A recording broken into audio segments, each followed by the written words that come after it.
राजनीति में समाजवादी पार्टी अध्यक्ष और पूर्व सीएम अखिलेश यादव ने नई रणनीति से हलचल बढ़ा दी। लोकसभा चुनाव में ताकतवर भारतीय जनता पार्टी को बैकफुट पर धकेलने में वो कामयाब रहे। यूपी में भाजपा के खराब प्रदर्शन के कारण पार्टी एक दशक बाद पूर्ण बहुमत हासिल करने में कामयाब नहीं हो पाई। यूपी में अखिलेश यादव के पिछड़ा दलित अल्पसंख्यक यानी पीडीए पॉलिटिक्स की सफलता ने समाजवादी पार्टी के प्रदर्शन को ऐतिहासिक बना दिया। सपा ने इस चुनाव में 37 सीटों पर जीत हासिल की, वहीं भाजपा को महज 33 सीटों पर जीत मिली। मुलायम सिंह यादव ने समाजवादी पार्टी के गठन के साथ एक जातीय समीकरण को आधार बनाया था। मंडल कमीशन के बाद 80 के दशक में ओबीसी राजनीति उभार पर था। इस वर्ग की राजनीति महत्वाकांक्षा उफान पर थी। इसमें सबसे आगे यादव जाति का वोट बैंक नजर आ रहा था। 1980 में गठित हुई भाजपा राम मंदिर आंदोलन के साथ ही हिंदुत्व की राजनीति कर रहा था। ऐसे में जब अयोध्या में राम मंदिर निर्माण के आंदोलन को कारसेवकों के माध्यम से छेड़ा गया तो मुलायम इसके खिलाफ खड़े हो गए।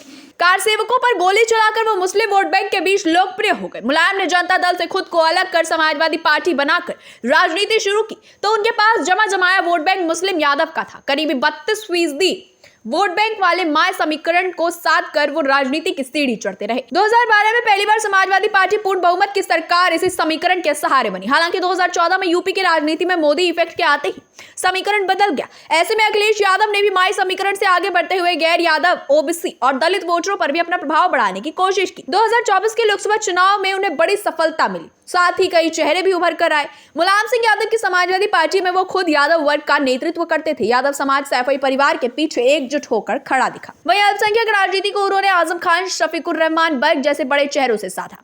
आजम हमेशा मुलायम के पीछे खड़े दिखे। वहीं ओबीसी दलित राजनीति को साधने के लिए उन्होंने बेनी प्रसाद वर्मा, अवधेश प्रसाद, गायत्री प्रजापति जैसे नेताओं का सहारा लिया। हालांकि टीम अखिलेश में चेहरे बदलते दिख रहे हैं। इस बार के लोकसभा चुनाव में अखिलेश ने जो प्रयोग किया था वो सफल रहा। सपा ने इस बार 27 ओबीसी और 15 दलित उम्मीदवारों को टिकट दिया था। अखिलेश की रणनीति की सफलता का अंदाजा इसी से लगा सकते हैं कि लोकसभा चुनाव 2024 में सपा के विजयी 86% से अधिक सांसद ओबीसी, दलित और मुस्लिम पृष्ठभूमि से हैं।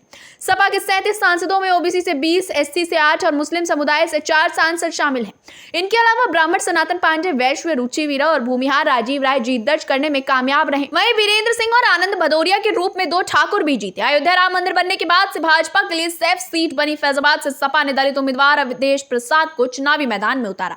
उन्होंने लोकसभा चुनाव में बीजेपी के लल्लू सिंह को हरा दिया। मेरठ में दलित सुनीता वर्मा ने भाजपा के राम यानी अरुण गोविल को बड़ी टक्कर दी। इनमें से सबसे अधिक 10 टिकट कुर्मी और पटेल बिरादरी को दिए गए। इस कारण नरेश उत्तम, लालजी वर्मा, एसपी सिंह पटेल, राम प्रसाद चौधरी सांसद हो गए। अखिलेश यादव ने इस बार के चुनाव में मुस्लिम उम्मीदवारों में युवा इकरा हसन पर भरोसा करते दिखे। कैराना सीट पर नाहिद हसन के बाद उनकी पत्नी को उतारने की चर्चा थी, लेकिन अखिलेश ने युवा इकरा पर भरोसा जताया। वहीं तूफानी सरोज की बेटी प्रिया सरोज पर दाव लगाकर मछली शहर में दलित राजनीति को साधने की अखिलेश ने कोशिश की।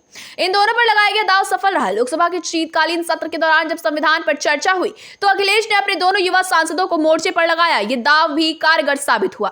इकरा हसन और प्रिया सरोज काफी पढ़ी लिखी हैं। मुस्लिम और दलित वर्ग के युवाओं के लिए वो प्रेरक बनती दिख रही हैं।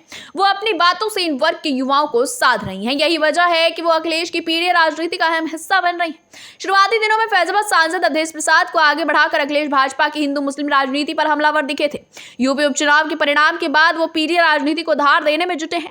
दरअसल भाजपा ने बचेंगे तो कटेंगे के साथ हिंदू समाज के सभी वर्गों को एक सूत्र में बांधने की कोशिश की। इसमें काफी हद तक सफलता भी मिली। ऐसे में युवा नेताओं के जरिए अखिलेश यादव वर्तमान सरकार की नीतियों पर हमला कर एक बड़े वर्ग को साधने का प्रयास करते दिख रहे हैं।